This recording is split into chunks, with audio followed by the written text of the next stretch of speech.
Welcome to the Fantasy Football Factory podcast presented by the kind folks of Miller Lite. I'm your host, Ben Mintz, joined as always by Steven Cheah, recapping, I'm going to say it, a weird NFL Sunday. Not a lot of fantasy explosions, kind of a lot of dud games until Patrick Mahomes took the field last night and reminded everyone who he was right when people, including myself, were questioning him for the first time ever. With his 406 yards and 5 touchdowns, he sent my FFF pod parlay up in literal flames. In the dumpster at halftime, as always, like 200 yards. Yeah, as always, we faced the music though. Yep. But great performance by KC. But Shay, a weird day yesterday, just duds everywhere. Yeah, duds across the board until late at night. Tough night if you are a Raiders fantasy manager, either Darren Waller, who got a touchdown called back, Josh Jacobs, just a lot of dud performances. Russell Wilson and the Seahawks, anyone on the Seahawks offense, just a tough showing. 0 points. Our guy Scorderell and the Falcons putting up 3 points in Dallas. Revenge game for Dan Quinn against his old squad. But yeah, very, very tough performances. We'll get into a few of those. But of course, we are always presented by Miller Lite. Hanging out with friends doesn't require a special occasion. Sometimes the best hangouts are just you, a few friends, and some Miller Lite. No strict dress code required. There's something satisfying about just kicking back and feeling like you can be your true self while cracking open some cold ones with your buddies. Since 1975, Miller Lite has been the beer with taste you can depend on. No games, no gimmicks, just great beer for people who like beer. People like you and your friends, whether it's you in person or not, you can count on Miller Lite to bring your friends together for Miller time. Miller Lite is great taste, 96 calories. Go to MillerLite.com/fantasy to find delivery options near you, or you can pick up Miller Lite pretty much wherever they sell beer. It is Miller time, of course. Celebrate responsibly. Miller Brewing Company, Milwaukee, Wisconsin. 96 calories, 3.2 carbs per 12 ounces. A lot of Miller times in my household yesterday. Not a lot of Miller times on across the league. Just not a lot of touchdowns scored. I don't want to say that, but as far as fantasy performances, a lot of very one-sided games, which made for some kind of difficult scoring outputs for, I'm sure, a lot of teams. Let's just jump right into it with what the hell happened to Tampa yesterday, your boys. I saw Brady was 2 of 6 with 2 picks in the first quarter. Just a complete dud effort off a bye. In a spot, you kind of thought that they come off a bye and be, ready to go, but missing Antonio Brown and Gronk. I mean, what happened in that game? Yeah, I mean, last year coming off a bye, they had a late bye, a historically late bye, and then didn't lose a game the rest of the year. That was not the case yesterday. I mean, yeah, they got their teeth kicked in. They were very sloppy in the first half, a lot of miscommunications. It looked like, I got to see the tape, which hasn't come out yet. I got to watch that, but it looked like Washington was just dropping their safeties very deep to not get beat deep and just kind of give the Bucs stuff underneath. Chris Godwin came up with a foot injury midweek in practice last week. Gronk was out. Antonio Brown was out. So they didn't take what the defense was giving them, and it resulted in getting behind. And the worst part about it is it seemed like they're coming back. They cut the lead to which should have been 3, but it was 4 but, due to a missed extra point by Ryan Suckup. And then Washington drove the ball 19 plays, 10 minutes, 26 seconds. There's no worse feeling than being a fan watching your team just being completely unable to stop a team. It was the longest drive, I think they said, since they started counting like drive lengths, or maybe it was like since 2001 or 1990. It was a crazy long drive, 10 minutes, 26 seconds. I mean, they were just 4-5 yards at a time, converting third downs left and right, like half a yard past the sticks. Extremely frustrating. And then the worst part about it is the Bucs stop them on 3rd and goal at the half yard line, and then Washington can either kick a field goal to go up by 7 or go for it on 4th down. They went for it, and our most irreplaceable defensive player, Vita Vea, gets hurt on the play. He's the reason we were the top run-stuffing defense several years in a row. So awful day yesterday in the nation's capital. Yeah, no, big upset there. The football team plus 9.5. I was about to lose my mind. I don't know if you watched any of the Saints-Titans game. That was the rough and the passer. What's up? The rough and the passer on Tannehill? Not even just that. I mean, there were so many – it was 6-6 going into the half, the Saints get an interception, but then the roughing the passer call. Then they stop them on third down to hold them a field goal. There's a PI call, and they score. Saints miss 2 extra points. They fumble the opening kick return in the second half. They still fight all the way back because the defense held them to 260 yards. They score to make it 23-21. And on the 2-point conversion, Adam Troutman's dumbass false starts when they have Taysom Hill in there on a 2-point conversion play, and then they get an incomplete pass to Ingram. And then, like, Sean Payton lost his mind on Troutman in the postgame saying, he may get cut. I wouldn't be surprised. But, I mean, it was just so frustrating because that game was there for the taking, and they just gave it away with so many mistakes. I was just losing my mind watching it. The Titans win a lot of close games, and at some point you got to think it's not coincidence. Certainly the Saints seem to have shot themselves in the foot several times, but I mean the Titans just getting it done. 8-2. Yeah, 8-2, and it was weird because that line looked like the rat line of the week with Tennessee by 2.5, and then the Saints ended up covering. Yeah, but. Yeah, no, it was frustrating and missed opportunity for the Saints with the Bucs losing and but the NFC South looked bad, like overall outside of Carolina, but right now the NFC playoff picture, which includes 7 teams now, 3 NFC South teams, the Saints and the Panthers behind Cam Newton, who we'll talk about in a minute, along with the Bucs, all if the playoffs started today would be playoff bound. Wild. I mean, well, nobody's horrible. I mean, I know Atlanta got blown out yesterday, but they're still 4-5. They're not playing that bad. They fought back. Playing New England on Thursday night, though. That's not. No. Cordell Patterson revenge game, though. Right. I think that was a while ago. I don't know how many. I guess Matt Ryan's still there, but there's not too many guys there. Some performances I was impressed by. Jonathan Taylor, another really good game. Steady. He's now the RB1. The Jaguars, I mean, their run defense is just atrocious. Yep. But a guy Colts didn't put them away. Sorry, go ahead. I'm saying the Colts didn't put them away, though. I mean, I expected Wentz to do more. The Colts got that lead, and they just kind of sat on it. Yep. A guy we talked about last week is a must start. A.J. Dillon turns in an RB1 performance. Obviously, Aaron Jones gets hurt. It looks like it's an MCL. Likely going to miss some time. What does this do for A.J. Dillon's fantasy value for you? I mean, it's an RB1, like literally in that offense because he catches the ball. He's big. They scored points with Rodgers. I mean, he's literally, if Aaron Jones is out the next few weeks, A.J. Dillon's a bona fide RB1, I think. How would you rank these two guys? Because they're actually kind of similar guys, big backs that can catch in high-powered offenses. James Conner, A.J. Dillon. Man, well, the Connor got hurt. I mean, yesterday was just a disaster. I know he had the big game against San Francisco last week, but Colt McCoy got hurt, and I felt like Kyler and Hopkins should be back next week. The way it sounded like they're just being cautious with them. Yep, and then they have a bye the week after that. Okay, so I guess the next few weeks I like A.J. Dillon more, but I mean, long term, we got to hear what Aaron Jones' injury is, to be honest. Yep. Okay, fair. So we also saw, speaking of Cardinals, the Panthers just blew the doors off them despite being a 9.5-point underdog. Christian McCaffrey returns to prominence, I guess, with a performance worthy of RB5 for the week, excluding Monday night.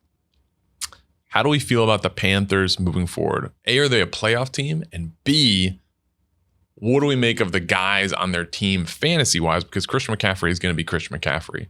But is Cam Newton a startable quarterback in Superflex leagues? I think he is, just because of his rushing value. I don't know that we're going to, how good this is going to be for DJ Moore and the guy's not named Christian McCaffrey in the passing game. We saw an uptick from Robbie Anderson first time in a while. Yeah. No, he hadn't been doing much this year, but I feel like Cam, just because the rushing value could be a number 2 quarterback in the Superflex league. It was great to see McCaffrey playing well again because everything he's had with the hamstring injuries. But I don't really trust anybody outside of McCaffrey in the passing game. So Carolina's got a very soft schedule the next couple of weeks as far as defense-wise. We're playing Washington, Ron Rivera, Cam's old coach. It looks like indications early at this point, we're taping this Monday morning, indications are Cam Newton's going to start. So Washington at home, then at Miami, who's been up and down. Their defense has played pretty well the past few weeks. Then they got a bye, and then at Atlanta at home. And that closes out the fantasy regular season. So at least 2, maybe 3 very good matchups. I think Cam Newton is a solid QB2 in Superflex leagues, just because he does provide that rushing floor that we see with like Jalen Hurts that makes him a top 5 fantasy quarterback. No, I agree with that. And also Carolina, they have a really good defense. I kind of expect them to kind of run the ball and win lower scoring games. Matt Rule, as their coach, kind of prefers to play that way. He got really frustrated with how much Sam Darnold was turning the ball over before he got hurt. And so I expect them to, kind of just try to grind games out. Yeah, I mean, the over-under next week right now is 43.5, so they're expecting a low-scoring game in Vegas as well. Let's talk about your weekend. So you were at Ole Miss, and I guess recap everyone for who is following your journey from afar. What happened in Vegas to send you home early? Okay, so I got knocked out on the second day after dinner break, but I can't believe just getting knocked out by Nate Silver feels humiliating. After you did a video with him. Yeah, it's bad. I got knocked out on day 2 after dinner break. A big shout out though, Jake Toole, one of our guys on our podcast, finished in I believe 67th place for like $95,000 or $100,000. So Kraken Aces did get some support from the one guy that's actually a poker pro, and that's his 4th main event cash in a row. What a beast! Very impressive. So happy for him, not happy for me. And what ended up happening was I got knocked out on Wednesday, and I hit up Brandon Walker, to be honest, because I was like going to fly back to New York because I was thinking me and Casey might do an Ole Miss A&M stream, but there was no night college football stream, and I found a $160 ticket. I was like, screw it, I'm going to Oxford for Ole Miss A&M. It was a huge weekend, 2 top 12 teams, and then my best friend got engaged last night, which is the real reason I was here. Nice. My friend of 20 years. And so that was really emotional and special to be there. I kind of turned a lemon into lemonade, but awesome weekend at Ole Miss. And just great. And I'll be back in the office tomorrow. So we'll be long and winding. I've been on one this last 5 weeks. Appreciate y'all bearing with me. I mean, literally ended up Vegas, Oxford, New Orleans, Vegas, Oxford the last 5 weeks. So it's been something. So I'm about to be back in the New York office for pretty much till Christmas. Love it. Yesterday I went to the Hoboken house for streams of the games, and something that's picking up a lot of steam, and I'd love to get your take on it because you actually haven't heard it. So Dave asked me in real time, who would you rather have? Tom Brady at his current age and salary, or Mac Jones at his current age and salary for the rest of their careers? Tom Brady could play another year and a half. He said he'd play till 50. I don't know how realistic that is, but that would be 5.5 seasons. So 1.5 to 5.5 seasons. Mac Jones, who knows how long he's going to play? Could be 20 years. Who would you take at their current age, salary, and skill level? I mean, I still can't. I know Mac Jones is playing great and looks really good, but I can't go against Brady when he's literally won 7 Super Bowls. And I know where this is going because Dave's going to be the Pats guy and he's going to argue with you because that's what he does.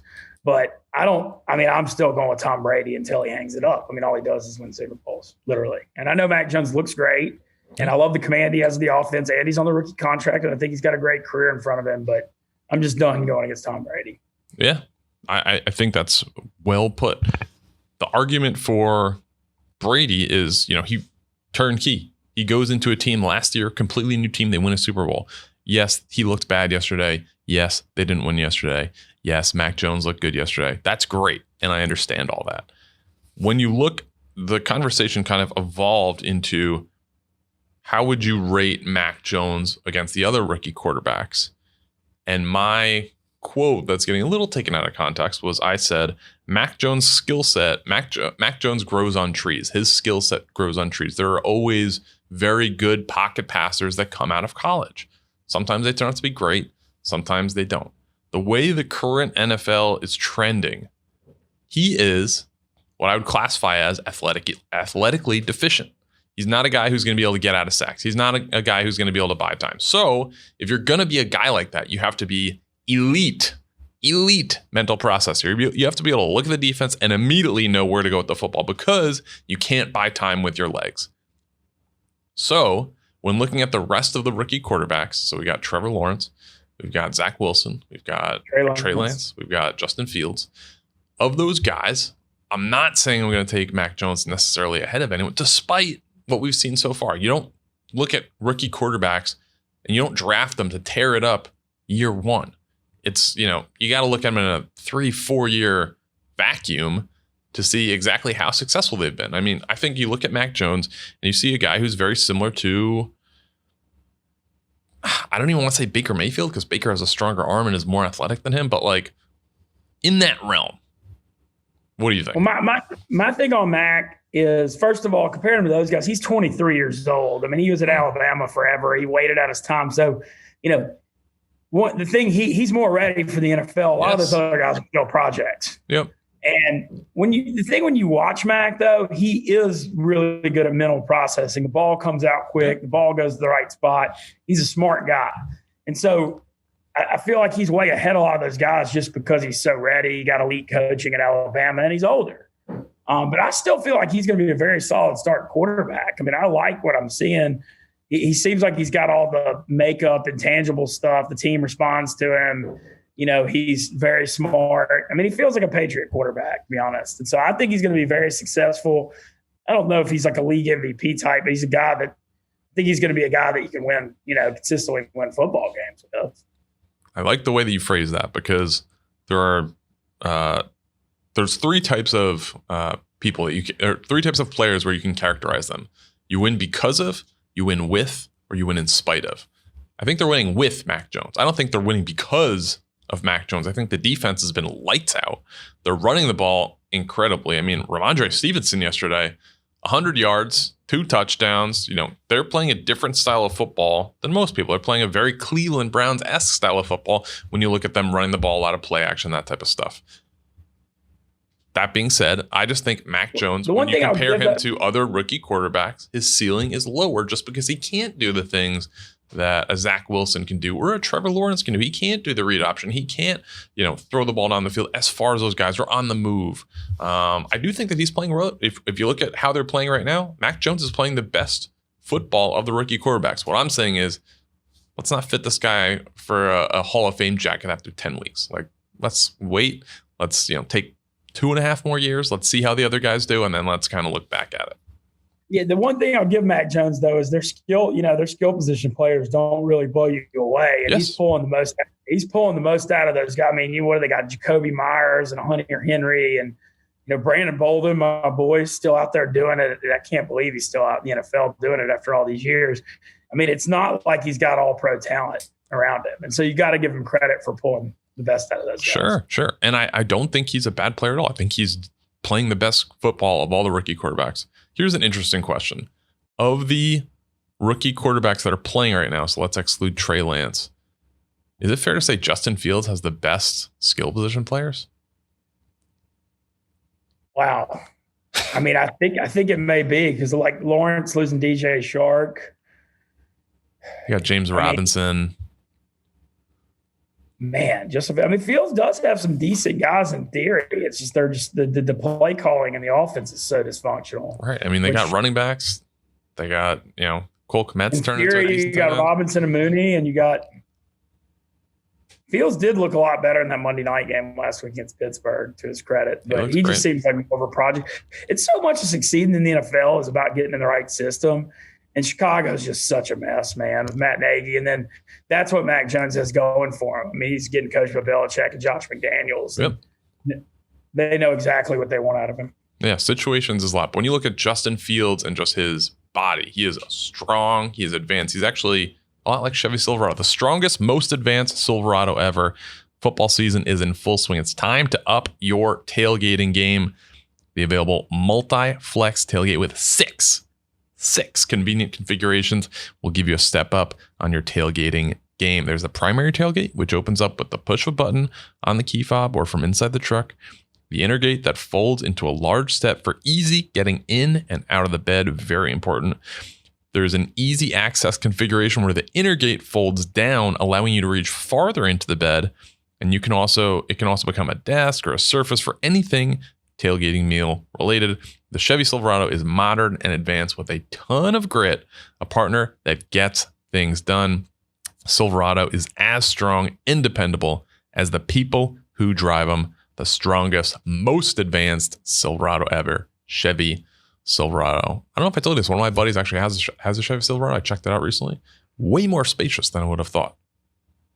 No, those things are big, and they've got great tailgate features as well. If you're wanting to, get out and enjoy this fall weather, it's cool around the country, but nothing like a cool fall air tailgate. And Silverado's better designed for that than almost any truck. Yeah. All right. So let's quickly go over. We mentioned Ramondre Stevenson. I want to touch on him in a little bit. We saw kind of a leveling out of receivers as far as the top three this past week: Stephon Diggs, CeeDee Lamb, Tyreek Hill. Kind of, that first or second tier of receivers kind of rising to the crop. We did see Kendrick Bourne, Devontae Smith get in there. It's big to see Stephon Diggs step back up, though. Yes. He did have a slower start, and we saw Emmanuel Sanders and Dawson Knox, and we saw Beasley getting involved, but Diggs having 165 yards yesterday. I know a lot of his owners. I mean, he led the NFL in receiving with 1,535 yards last year, and I know a lot of owners kind of got burned by him this year, so that'd be encouraging. Yeah. Something that's interesting to me is the tight end market. And again, last week we saw kind of a leveling out of, the top three guys. This week, very kind of pitter patter. Hunter Henry is a guy who is, I think you said this, he's the Robert Tonyan of this year. He's so touchdown dependent, but he's catching so many touchdowns. He's 2 touchdowns yesterday. I mean, that's really what he is. I remember Tonyan had 11 touchdowns last year, and Henry, I mean, what does he have, 8 or 9 now? Yeah, I mean, it's all been kind of in a streak too. I'm going to pull up his game log really quickly. But yeah, Hunter Henry has been very impressive. So it started in week 4 against the Bucs. So he's 1, 2, 3, 4, takes a break, 5, 6, 7. So he's got 7 touchdowns right now. But if you look in his last 7 games, they're in his last 7 games. So it's, a very consistent 1 per. What worries me about him, and I've brought this up before if we talked about if he's an ad or not, his targets are just so low. Like, he hasn't had more than 4 targets since week 5. So, like, it's touchdown or bust with him. And yesterday you come out in spades because he catches 2 of them. But he's a tough guy to rely on. But I mean, consistency at some point, if you're at the roulette wheel and it hits red, 7 times in a row, the conventional move is to hit red. There are certainly those people who go black and are like, all right, it's going to end sometime soon. That's kind of how you got to play with Hunter Henry. Well, yeah, the thing is that the Patriots love throwing the tight end in the red zone too. And so the play calling, I mean, he's designed to get the ball around the goal line. It seems like he's a guy you got to ride the hot hand this year. And because he's catching so many, but then I would be on the lookout for next year because I just don't know if this is sustainable. Yeah. Yeah. Robert Tonyan before the injury was horrendous this year for anyone who drafted him. And he was pretty low. Let me see. Now this week, who do you like? Or actually, no, let's talk about injuries. So we don't have any, you mentioned there's no real update on the Alvin Kamara thing. Kyler and DeAndre Hopkins all out. Big Ben. With the COVID stuff, that led to a rough game against Detroit. Detroit, I mean, Jared Goff just kills them, man. And they should have won. DeAndre Swift had such a good game running the ball yesterday, and Goff just couldn't do anything. Yeah, it was a tough scene. I think he had, I could be wrong, but I believe I called this out on the stream, but I think he had 11 yards passing at halftime or going into their 2-minute drive. It was a tough scene. Very ugly game. The rain certainly helped to that, but I mean, Detroit missed extra point, missed field goal in overtime. Not great. Let's talk about, or actually, hold on. So with these injuries, is there anything that owners can necessarily do? Like, how do you view these? Big Ben, we don't know how quickly he's going to be back. How does this lower Steelers players' projections in your mind? I mean, it hurts the receivers, obviously, because Rudolph, I don't think you can trust. I mean, I know he still got the ball to Deontay Johnson a lot yesterday. But Najee Harris, I mean, they're going to keep pounding the ball. He had over 100 yards. I mean, he had a good matchup against Detroit. But, overall, I feel like it just hurts the passing game. Najee Harris currently sitting at RB4. He's going to pass Derrick Henry probably in the next 2 weeks to move up into the top 3. All right, let's talk about guys that are worth an ad. Were there any specific guys on waivers that had good or that are available in most leagues that had kind of a standout performance yesterday? That you obviously you mentioned Stevenson. I mean, he's the obvious one. He had 100 yards and 2 touchdowns, and looks very good in that New England offense. Damian Harris being banged up right now. I mean, New England, you kind of got to just ride the hot running back at the moment. That's just the Belichick thing. I mean, that's what it's been forever. It's like you just got to, just ride the hot hand for that time. So he seems like an obvious one. I mean, I know it's a 2-quarterback league. I'm not saying I'm in love with Trevor Siemian, but he could do worse. He was top 5 fantasy quarterback yesterday. Yeah, you could do worse than him as a super flex quarterback in the Sean Payton offense. He threw for almost 300 yards yesterday, despite all the dysfunction. So I think he's another guy. I think I'd be looking at a little bit. Yeah, Ramondre Stevenson running over guys at the goal line, carrying tacklers. That guy is an absolute dog. And if you have a dog and you don't know what genetic makeup the dog is, go to embarkvet.com to get free shipping and save $64 with promo code FACTORY. EmbarkVet is awesome. It's a DNA test that will help any of your listeners get to know your dog better. You can discover all the dogs that are in your dog. Reveal your dog's relatives with the world's only canine DNA relative finder. Decode over 350 breeds and screen for 200 plus genetic health risks, because truly knowing your dog is the real gift. 37% of pet owners enhance their dog's care with Embark results. Embark also offers DNA tests for purebred dogs, in case you're wondering. This holiday season, understand your dog better with Embark, the highest rated dog DNA test. Right now, Embark has a limited time offer on their breed and health kit and purebred kit. For our listeners, go to embarkvet.com to get free shipping and save $64 with promo code FACTORY. That's embarkvet.com using promo code FACTORY, and you will save $64. This is the perfect gift for a happy, healthy holiday for you and your little pupperino. Holidays are all about family. I mean, dogs are family. So I think that's a very unique, great Christmas offering. Absolutely. One game I want to talk about was Thursday Night Football. Now, obviously, it was a couple days ago at this point, but Miami and their defense really showed out against Baltimore. By all accounts, a pretty good team. They're leading the AFC North right now. Miami's defense, are they worth an ad? They had a great performance this past week. 10 points, allowed 4 sacks, a pick, a fumble recovery, a touchdown, only allowed 10 points. They're owned in 25% of leagues. They're playing at the New York Jets this week. Are they worth a pickup? And are they a must start if so? Yeah, I think so. I mean, you saw Mike White throw 4 interceptions last week against Buffalo. And I think the Dolphins kind of feel like with Brian Flores, who's known for being a pretty good coach, I feel like they're even though they're 2-7, I think they're kind of a candidate to play hard and be feisty down the stretch. Yeah. There's always teams that have those like really bad starts that end up covering and being kind of tough down the stretch. I think they're a solid candidate for that. I think they're a really good ad just because you're right of their schedule, and they are showing out for their coach. Their schedule the next couple weeks at the Jets versus Carolina, who's been kind of up and down, especially if Cam is not fully up to speed. They're playing the Giants, who have been kind of certainly up and down with turnovers as well. They have a bye, and they're playing the Jets the first week of the fantasy playoffs. So I think Miami would be a good option to pick up, to start as a defense, and to keep them to kind of play week to week. I wouldn't drop them just because of week 1 of the playoffs, which most teams, unless you get a bye, are going to be playing in. If you make the playoffs, they're going to be a strong start for that week. So Miami defense and special teams unit, I really like as a pickup. One other one, I touted this guy last week. Very under the radar guy. He's only owned in 9% of leagues, which is somehow is 1% less than he was last week. It's Jamal Agnew of the Jacksonville Jaguars. He's what Laviska Shenault should be as far as rushing and receiving. He didn't have any catches yesterday. He had 5 targets, no catches, but he had 3 carries for 79 yards and a rushing touchdown. So he turned in a very good performance. He's a guy that is going to get, the looks, whether it be in the rushing or receiving game. He's a dollar store Cordell Patterson. He had a better game than Cordell Patterson yesterday, but he is that type of guy. He doesn't offer that same position flexibility. And, I know that Cordell has the wide receiver and running back tag in Yahoo, but he is a guy who does similar things on the field. Yeah. And also, I want to ask, I'm curious what your thoughts on what happened with Russell Wilson yesterday. I mean, I know he came off the finger injury. It was back soon, but 20 of 40, 160 yards, 2 picks, shut out for the first time in his career. I mean, I don't see how you can you waited. If you have Russell Wilson, you waited out the injury. You can't trade him off that bad game, I don't think, because he was such a disaster. I think, what do you wait for a good game? Well, it's tough because a lot of trading deadlines are this week. So, like, it's kind of now or never. Do you sell them?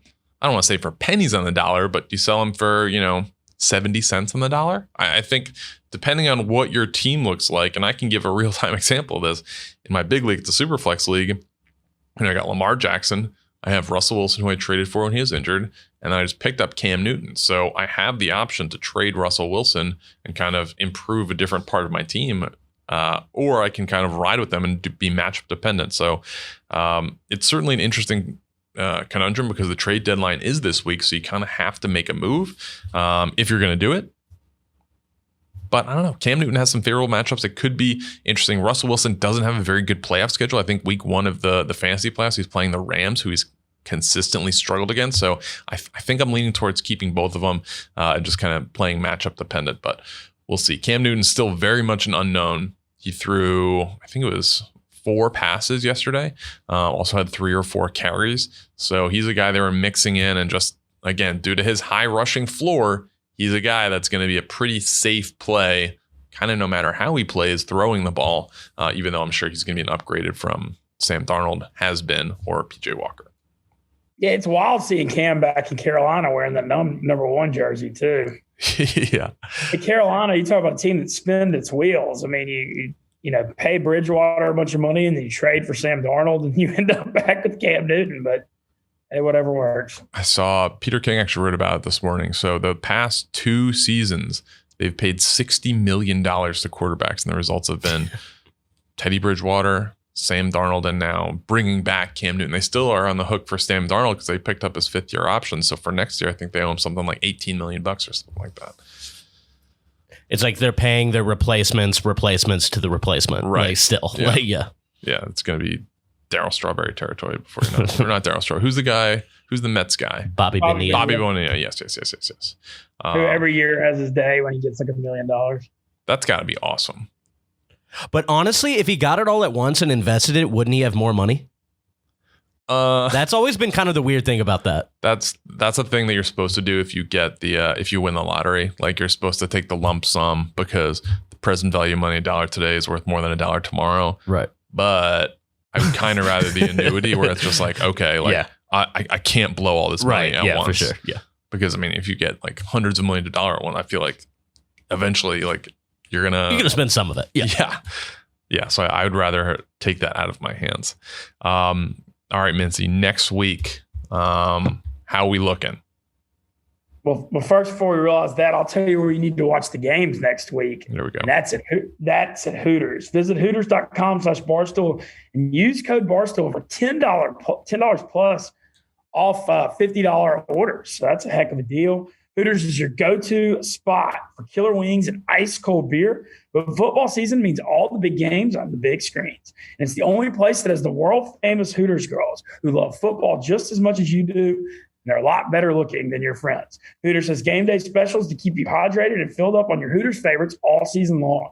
If you can't make it to Hooters for the game, you can still get your Hooters fix at home and save $10 with code Barstool when you order online. Check out Hooters.com/Barstool for details. Love that. Hooters has very, very good food. It had, people may think Hooters has very, very good food, especially the wings. All right, great. Next week, I'm glad this just came out. So I'm looking over at the lines and everything's kind of, mid to high 40s. Most of them are mid. And then we have one game. The line didn't come out this morning when I was writing it down, but it's out now. So we got the game of the week is America's game of the week, Dallas at Kansas City. Yeah. Chiefs are 2-point favorites right now. The over-under, guess the over-under for this game. 57.5. 56. So you got some value there with the Barstool Sportsbook. If you want to jump on that right now. This should be a fun game. It's going to be Dak Prescott and Patrick Mahomes' first time playing each other. Wow. Yeah. And I mean, we got to say, I already mentioned it, but the Mahomes thing last night was, like right when everybody was doubting him and he's been playing bad, he just came out and 406 and 5 TDs. He said enough was enough. And I deserve this, losing the FFF Pod Parlay. I'm the biggest Patrick Mahomes fan, and I win it. It's like literally one of the first times I've ever. You mushed him. You mushed him back into fantasy relevant. He's fantasy QB1. Yeah, right now. Yeah, what a game, though. And Tyreek Hill and Kelsey both looking really good. Darrell Williams at 100 yards receiving. I mean, did you see the catch he made? It was incredible. Like a running back doing that. And then he did the big guy celebration where he just made fun of the other guy for being a little guy. He's like the least remarkable running back in LSU history in the last 10 years. And then he comes in and is just a very solid NFL running back. So he's like the opposite of the bizarro Clyde Edwards-Helaire. Yes, exactly. Yeah. Yeah. Clyde Edwards-Helaire looking like he's going to come back next week too. Minty, are there any specific games that you really like next week? We got New England, Atlanta on the Thursday night slate. Here, you go first. There's one game that I really love. I'm looking forward to seeing what happens in Green Bay and Minnesota. Minnesota, huge win yesterday against the Chargers. And I know they've had they've lost so many heartbreaking games this year, but they're not that bad. And now they're getting 2.5 at home. Cousins had a good game. That was a huge win for them out. And the defense played really well against Justin Herbert yesterday, I thought. Yeah. I'm real curious about that game. I'm curious to see what happens to the Bengals and the Raiders, just because both teams have kind of, were doing really well and have struggled the last few weeks, and who kind of breaks that funk. But and the Cardinals Seahawks is also extremely interesting too. Will we see Kyler back? Will Russell Wilson respond? I know it's a division game, and I guess we'll see what happens with the Rams and the Niners tonight, if they can kind of start to separate themselves from the Cardinals. But I almost wonder, if Kyler and DeAndre Hopkins are hurt to the point where they're missing several games in a row. I know it's a division game against the Seahawks. Do you sit them to get the extra week for a bye and kind of gear up for the playoffs, get them fully healthy? Or do you roll them out next week? They're going to have a bye still, of course. I don't know. I don't know the answer. I don't know how good the prognosis on either is. One game I'm very excited about. I mean, my thing, I like them being careful. Sorry, say that again? I like them being careful with Kyler Murray with his frame.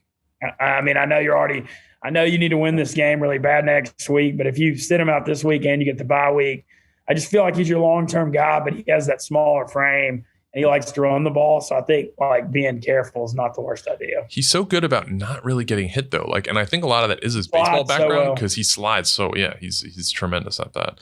The game I am really looking forward to is Ravens at Bears. Just because I love watching both of these quarterbacks play. Lamar Jackson's obviously must-see TV appointment television, but Justin Fields I saw a lot from on Monday night, and they had a bye this week, so I'm excited to see him in action after that. Two guys that I already know I'm going to love the over-rushing totals and over-passing totals for both. I'm excited to see that matchup. Soldier Field with the anti-Mintz, very long turf, very long grass is what I hear. So it's a very slow track.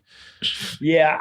I don't know what to think of the Raiders. It's like that, the Henry Ruggs thing happened, and now they've lost 2 in a row. We've seen the Raiders also where they've, the last 2 years they've been 6-4 or whatever, and they've just melted down the stretch. I'm worried that maybe that's coming in. So I didn't really look into the Ruggs stuff much after it happened, because pretty much, you saw the picture, the car was on fire, the other person had, passed away. That's an awful story.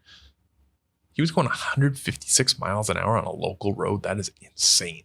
At 4 a.m. too. Yeah, just outrageous. Cut it in half. He's still going too fast. Way too fast. Yeah.